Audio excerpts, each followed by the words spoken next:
Arts College in Chennai City. Chennai College of Arts and Science. OMR Karapakam, Chennai. For more details, www.chennaiartscollege.com. Mega TV நேயர்களுக்கு வணக்கம். பெண்கள்.com நிகழ்ச்சியில் சுபகிரகம் பகுதியில் அனைவரையும் சந்திக்கிறது மிக மிக மகிழ்ச்சி. இந்த மாதம், அதாவது புரட்டாசி மாதம் பிறக்குது. இன்றைக்கி வந்து புரட்டாசி மாத பிறப்பு அப்படின்னா கூட புரட்டாசி மாதத்தில் நம்ம பார்க்கக்கூடிய செலிப்ரேஷன் எல்லாம் நமக்கு ஒரே விழா காலங்களாக இருக்குது. ஸோ நவராத்திரி நமக்கு அடுத்த வாரத்தில் ரொம்ப விமர்சையாக நம்ம கொண்டாடக்கூடிய இந்த நவராத்திரி பண்டிகை, அது எதில் ஆரம்பிக்கிறது அப்படின்னு பார்த்திங்கன்னா மகாலய அமாவாசை தான். ஸோ இப்போ மாலைய பட்சம் போய்கிட்டு இருக்கு. நமக்கு இந்த மகாலய பட்சத்தில் இந்த மகாலய அமாவாசையோட பட்சம் முடியறது. அதுக்கப்புறம் நமக்கு நவராத்திரி ஆரம்பமாகுது. புரட்டாசி மாத பிறப்பில் நம்ம இன்றைக்கி முக்கியமாக ஃபஸ்ட்டு பேச போகிறது என்ன அப்படின்னா மகாலய அமாவாசையினுடைய சிறப்புகள் தான். எல்லாருக்குமே குடும்பத்தில் வந்து ஒரு பிரச்சனை அப்படின்னாலே ஃபஸ்ட்டு நம்ம மனசில் சொல்கிறது, இல்லை நம்ம மனசில் உதிக்கக்கூடிய ஒரு விஷயம், இல்லை நம்ம மற்றவங்க நமக்கு அட்வைஸ் பண்ணக்கூடிய விஷயம் என்ன அப்படின்னா முன்னோர்களுக்கு ஒழுங்காக காரியங்கள் பண்ணுங்கள், நம்ம முன்னோர்கள் வழிபாடை நல்லா செய்யுங்க அப்படிங்கிறது தான். ஒரு குலதெய்வம் அனுகிரகம் உங்களுக்கு கிடைக்கணும் அப்படின்னா முன்னோர்கள் வழிபாடு செய்தால் தான் குலதெய்வ அனுகிரகம் கிடைக்கும்.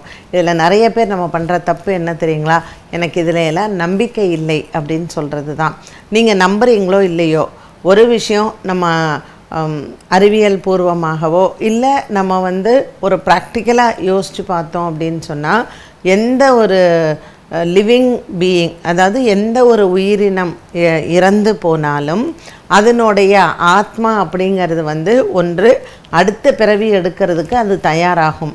இல்லைன்னா அது வந்து அது அடுத்த நிலையை அடைவதற்கு, ஸோ அந்த ஆத்மாக்களுக்கும் நிறைய தாகம் எடுக்கும், நிறைய பசி எடுக்கும், ஆத்மாக்களும் நிறைய கஷ்டப்படும். இதெல்லாம் வந்து உண்மை.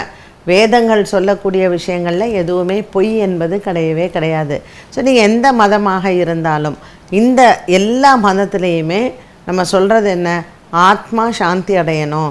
ஒருத்தங்க இறந்துட்டா என்ன போடுறோம்? ரெஸ்ட் இன் பீஸ், அவர் ஆத்மா சாந்தி அடையட்டும், ஓம் சாந்தி, சத்கதி அடையணும், இப்படி தான் நம்ம சொல்கிறோம். அது எந்த ஒரு மதமாக இருந்தாலும் அவங்க இறந்துட்டாங்க அப்படின்னா அந்த ஆத்மா அலையவே கூடாது அப்படிங்கிறது தான்.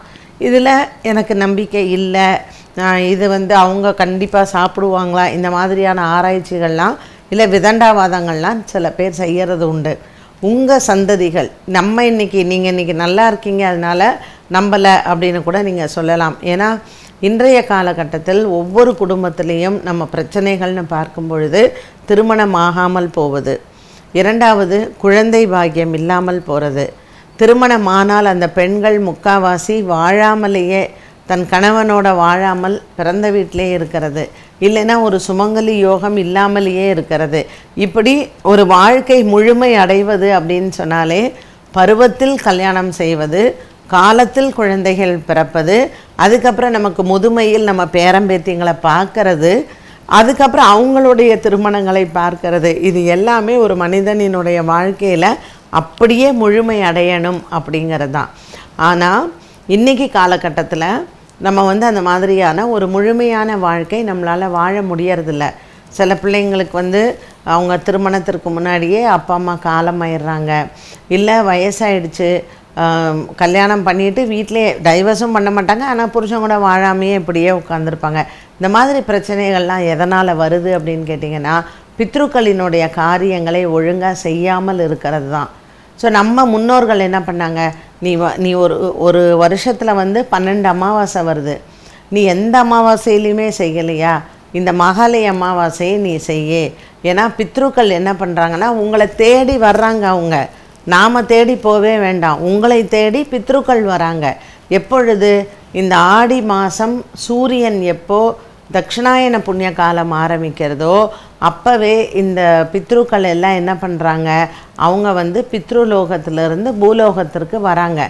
எப்போ அவங்க முழுமையாக இந்த இடத்திற்கு வர்றாங்க அப்படின்னு பார்த்திங்கன்னா இந்த ஆவணி மாதம் பௌர்ணமிக்கு மறுநாள் மகாலய பக்ஷ ஆரம்பம்னு சொல்கிறோம்.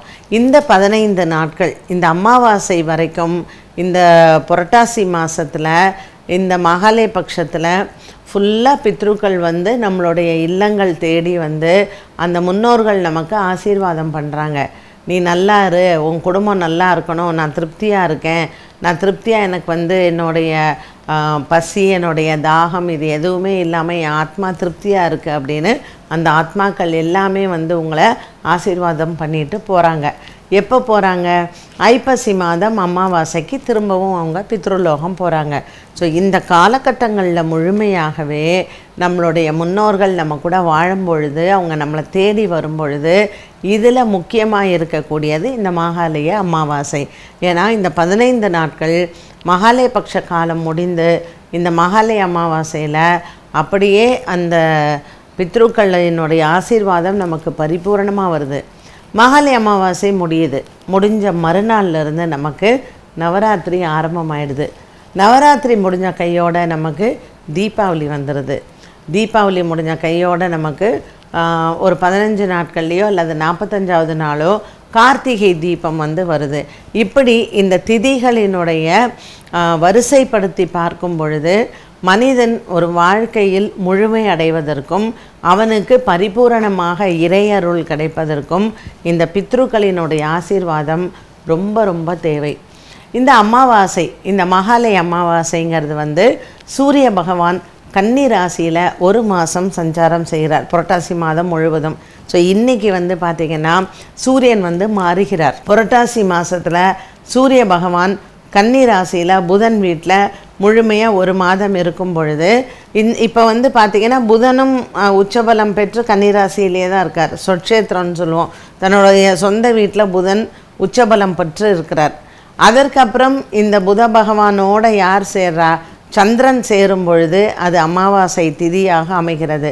ஸோ உத்திர நட்சத்திரத்தில் கன்னிராசியில் சூரியன் சந்திரன் இவங்க 2 பேருமே உத்திர நட்சத்திரத்தில் சஞ்சாரம் பண்ணுறாங்க. புத கிரகம் வந்து ஹஸ்த நட்சத்திரத்தில் சஞ்சாரம் பண்ணுறார். ஸோ இந்த அமாவாசை திதியில் முன்னோர்களினுடைய வழிபாடை நாம் செய்யும் பொழுது மகாவிஷ்ணுவினுடைய, ஏன்னா இந்த முன்னோர்கள் வந்து ஆத்ம சாந்தி அடைஞ்சு அவங்க ஒரு சத்கத்தியை கொடுக்கறது யார்? மகாவிஷ்ணு தான். ஸோ இந்த புரட்டாசி மாதம் மகாவிஷ்ணு வந்து வைகுண்டத்திலிருந்து பூலோகத்திற்கு வந்து 1 மாத காலம் அவர் இங்கே தான் இருக்கார். இந்த 1 மாத காலம் மகாவிஷ்ணு இருக்கக்கூடிய இந்த பூலோகத்தில், அதனால தான் புரட்டாசி வந்து பெருமாள் மாதம் அப்படின்னு சொல்கிறோம். ஸோ இந்த புதன் வீட்டில் சூரியன் சந்திரன் புத பகவான் 3 பேரும் இருந்து அந்த அமாவாசை தினத்தில் நம்ம தர்ப்பணம் பண்ணி முன்னோர்களை நம்ம வந்து அவங்களுக்கு எள்ளும் தண்ணியும் விட்டு அவங்களுடைய பசி அவங்களுடைய தாகம் எல்லாத்தையும் தீர்க்கும் பொழுது அவங்க நமக்கு ஆசீர்வாதம் பண்ணி நம்மளுடைய சந்ததியின் வளர்வதற்கு, அப்போ அவங்க வந்து ஆசீர்வாதம் பண்ணும்போது என்ன ஆகுது? நம்ம வீட்டுக்குள்ளே குலதெய்வத்தை கூப்பிடும் பொழுது அவங்களும் சேர்ந்து வர்றாங்க. இப்போ நீங்கள் பித்ரு காரியம் பண்ணலை, பித்ரு ஆசீர்வாதம் இல்லை, குலதெய்வத்தை மட்டும் வணங்குறீங்கன்னா குலதெய்வ வழிபாடு நீங்கள் எவ்வளோ செய்தாலும் உங்களுக்கு ஆசீர்வாதங்கள் கிடைக்காது. ஸோ இந்த மகாலய அமாவாசையில் நீர்நிலைகள் அருகாமையில், ஒன்று கடலோரம் போகலாம், இல்லை நதியோரம் போகலாம், குளத்தங்கரையில் பண்ணலாம், கிணத்தடியில் பண்ணலாம். நீர்நிலைகள் எங்கே இருக்கோ அந்த நீர்நிலைகளுக்கு அருகாமையில் நம்ம இந்த மகாலய அமாவாசை தர்ப்பணங்கள் செய்யும் பொழுது முழுமையாக நமக்கு பித்ருக்களினுடைய ஆசீர்வாதம் நமக்கு கிடைக்குது. பூலோகத்தில் நம்மளை தேடி வரக்கூடிய இந்த பித்ருக்கள் வந்து அப்படியே நம்மளுடைய இல்லங்களில் குலதெய்வத்தை நம்ம வேண்டும் பொழுதும் குலதெய்வ அனுகிரகம் மற்றும் பித்ருக்களின் அனுகிரகம் பரிபூரணமாக கிடைக்குது. ராமேஸ்வரம், திருச்செந்தூர், திருப்புல்லானி, பூரி ஜெகநாதர், கேரளாவில் வர்க்கலா, கர்நாடகாவில் கோகர்ணா, இந்த மாதிரியான இடங்களில் பித்ரு காரியங்கள் செய்வது ரொம்ப ரொம்ப விசேஷம் இந்த மகாலய அமாவாசையில். ஸோ செப்டம்பர் மாதம் 21ஆம் தேதி ஞாயிற்றுக்கிழமை அன்று நமக்கு மகாலய அமாவாசை தினம். இன்றைய நாளில் நம்ம பித்ருக்களை வணங்கி பித்ருக்களினுடைய ஆசீர்வாதங்களை பெறலாம். மேலும் அன்றைய நாளில் நம்ம குலதெய்வ வழிபாடை செய்தாலும் பரிபூர்ணமான அனுகிரகம் நமக்கு கிடைக்கும்.